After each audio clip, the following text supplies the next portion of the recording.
S'injecter le sang d'une personne plus jeune peut-il nous faire rajeunir? C'est en tout cas ce que croit Brian Johnson. Ce millionnaire américain est prêt à tout pour inverser son processus de vieillissement. Il suit un programme drastique, alimentaire, de sport, de sommeil, entouré par 30 médecins, et en avril dernier, il s'est fait injecter le sang de son fils de 17 ans. Pour savoir si c'est une bonne idée, nous avons demandé à un spécialiste. Il nous explique qu'une expérience similaire a été menée sur des souris. On se rend compte, que l'animal jeune n'a pas vieilli, il n'a pas vieilli plus vite que son vieillissement naturel, mais on constate surtout que l'animal âgé, lui, pour le coup, il a rajeuni.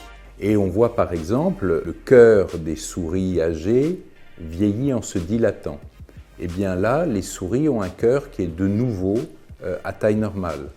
On voit chez les cerveaux des animaux âgés, on voit apparaître des tas de lésions de type Alzheimer. Ils disparaissent. Donc, ça interpelle. L'idée semble alors prometteuse pour l'humain, mais selon le docteur, les conditions dans lesquelles Brian Johnson mène son expérience ne sont pas les mêmes. Concrètement, la grande différence entre ce qui marche très bien chez la souris et chez lui, c'est la continuité de la transfusion.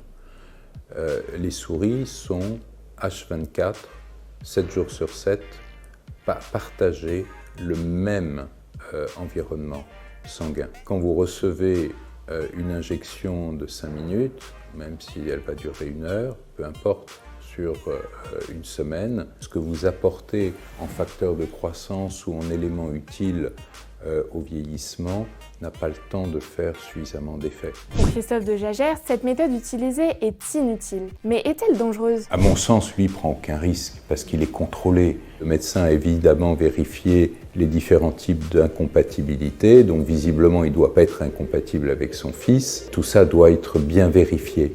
Cependant, ce qui peut être dangereux, c'est que cette technique, elle est mise en scène par une personne qui n'est pas forcément légitime et qui peut en influencer d'autres. En le diffusant, il peut faire courir d'autres risques à des gens qui n'ont pas la maturité ni la connaissance pour l'appliquer. D'autant que lui-même l'applique mal. Il ne faut surtout pas faire croire aux gens que le simple fait de recevoir du sang plus jeune puisse changer quelque chose dans leur vie parce qu'ils prendraient largement plus de risques que de bénéfices. À l'heure actuelle, aucune étude scientifique n'a prouvé l'intérêt de transfuser du sang jeune à une personne âgée ponctuellement. Alors peut-être que l'expérience de Brian Johnson prouvera le contraire, même si les espoirs sont plutôt minces. Je pense sincèrement que ça ne peut pas marcher. Si demain ça marche, je serai le premier à reconnaître mon erreur. Mais